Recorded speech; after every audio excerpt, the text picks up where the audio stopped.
আলোচনায় অংশগ্রহণ করবেন মাননীয় সদস্য জনাব আহমদ হোসেন। 161, নেত্রকোনা 5।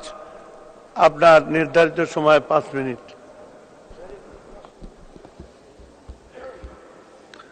মাননীয় স্পিকার, আপনাকে ধন্যবাদ যে আপনি আমাকে সময় দিয়েছেন বাজেটের উপর কথা বলার জন্য।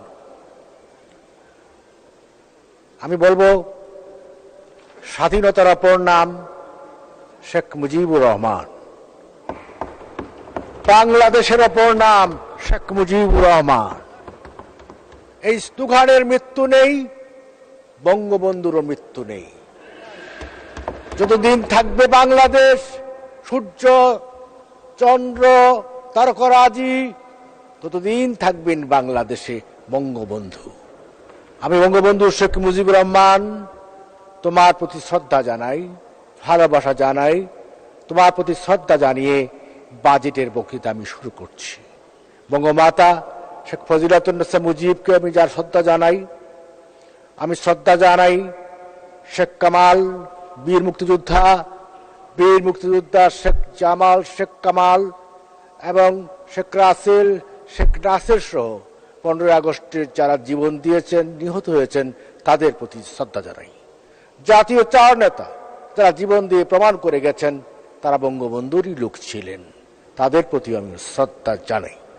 শ্রদ্ধা জানাই 30 লক্ষ শহীদ, 2 লক্ষ মা বোন, তাদের প্রতি শ্রদ্ধা জানাই। 52 ভাষা আন্দোলন থেকে শুরু করে বিভিন্ন পর্যায়ের গণতান্ত্রিক আন্দোলনে যারা জীবন দিয়েছেন তাদের প্রতি শ্রদ্ধা জানিয়ে আমার সংক্ষিপ্ত বক্তব্য শুরু করছি। আমি জানি মাননীয় speaker, time is running out, আমার বক্তৃতাও রানিং আউট। কাজেই আমি এখানে প্রথমেই বলতে চাচ্ছি যে budget it's a tough thing. দাঁতের লাগে দাঁত ভেঙে যাওয়ার অবস্থা, এত কঠিন বিদ্যা। বাট অর্থনীতি রাজনীতি হচ্ছে যমজ ভাই। রাজনীতি ছাড়া যেমন অর্থনীতি চলে না, অর্থনীতি ছাড়া রাজনীতিও চলে না। এখানে উই আর লাকি পিপল। করতে বলবো যে আমেরিকার প্রেসিডেন্ট বারাক ওবামা, তিনি নাকি সেন্ট্রাল ব্যাংকের, কেন্দ্রীয় ব্যাংকের গভর্নরের সাথে ডিনারে বসতেন অর্থনীতি বোঝার জন্য। আমরা লাকি পিপল এই কারণে যে আমাদের leader of Bangladesh honourable prime minister Sheikh Hasina, তিনি এইটা নিয়ে মনে হয় 21টি আপনার বাজেটে দিতে যাচ্ছেন। তার কোনো গভর্নর সাথে বসার দরকার নেই, তিনি নিজে এখন গভর্নরকে ব্রিফ করতে পারেন, ডিকটেট করতে পারেন। মাননীয় অর্থমন্ত্রী, এই বাজেটে আমি দেখেছি ফ্রম বিগিনিং টু এন্ড মাননীয় প্রধানমন্ত্রী শেখ হাসিনার চিন্তাধারার প্রতিফলন। কাজেই মাননীয় অর্থমন্ত্রীকে ধন্যবাদ যে আপনি কিন্তু এমন একটি বাজেট দিয়েছেন বৈশ্বিক সংকটকে মাথায় রেখে। আপনি কল্পনার রথে ছড়ে আপনি মঙ্গল গ্রহে যাওয়ার চিন্তা করেননি।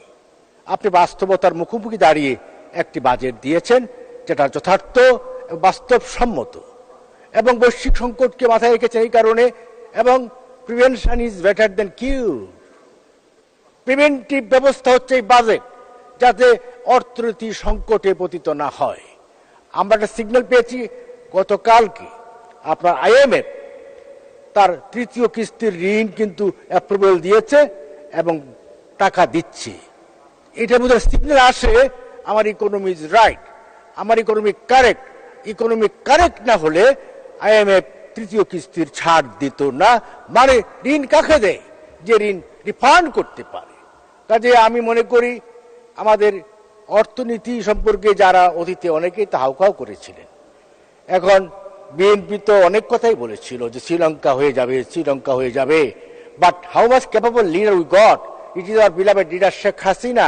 এমন সুইচ মেরে দিয়েছেন যে শ্রীলঙ্কা কেন, শ্রীলঙ্কা বাপও আসবে না, এমন বাইরে দিয়েছেন।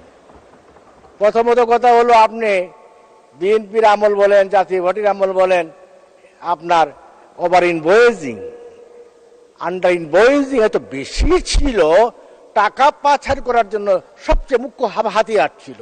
এখন কিন্তু ওভার ইনভয়েসিং, আন্ডার ইনভয়েসিং এখানে সুশাসন প্রতিষ্ঠিত হয়েছে, কন্ট্রোল হয়েছে। এই ওভার ইনভয়েসিং, আন্ডার ইনভয়েসিং বন্ধ করতে পারলে পাচার কিন্তু বন্ধ হয়ে যাবে। কাজে আজকের এই দিনে আমি সদস্য 2 মিনিট বলবেন। জানি মাননীয় স্পিকার, টাইম চলে গেছে, আমারও সময় চলে গেছে।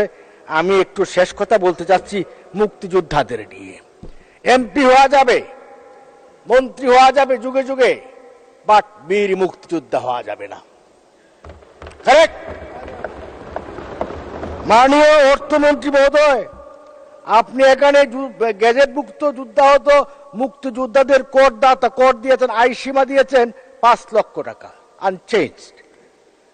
অথচ যারা সাধারণ মুক্তিযোদ্ধা তাদের ব্যাপারে কিছু উল্লেখ করলেন না। আমি প্রস্তাব করছি সাধারণ মুক্তিযোদ্ধা যারা আছে, গ্যাজেটভুক্ত যুদ্ধাহত মুক্তিযোদ্ধারা যারা ব্যাটেল ফিল্ডে গুলি খেয়েছে, রক্তকরণ হয়েছে, মরে যেতে পারত, তাদেরকে আপনি 6 লক্ষ টাকা পর্যন্ত আপনি খর মুক্ত করে দেন। আর সাধারণ মুক্তিযোদ্ধা যারা যুদ্ধ করেছে, মাননীয় প্রধানমন্ত্রী বঙ্গবন্ধু কন্যা তাদেরকে সম্মান দিয়েছেন, রাষ্ট্রীয় মর্যাদা দিয়েছেন, আর কেউ দেয়নি, কেউ দেয়নি।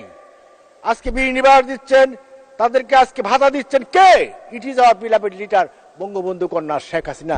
অনেকে অনেক কথা বলেছেন, কিন্তু মুক্তিযোদ্ধাদেরকে রাষ্ট্রীয় সম্মান দিচ্ছেন একমাত্র প্রধানমন্ত্রী শেখ হাসিনা। আপনি সাধারণ মুক্তিযোদ্ধাদেরকে আপনি 5 লক্ষ টাকা পর্যন্ত আপনি কর মুক্তি দেওয়ার জন্য অনুরোধ করে যাচ্ছি। কি মুক্তিযোদ্ধাদের সম্মান দিলে এই যে চিল্লাপাল্লা হচ্ছে, চিৎকার করতেছেন, এত চিৎকার করবেন না। দেখলাম তো সেদিন অনেক কথা হয়ে গেছে। আপনার এই যে আপনার 21টি পণ্য আপনার কর অর্ধেক কর্তন করা হয়েছে। এটা ভালো দেখেন না? এখানে যা আছে সব রান্নাঘরের আইটেম। এটা হচ্ছে রান্নাঘরের বাজেট।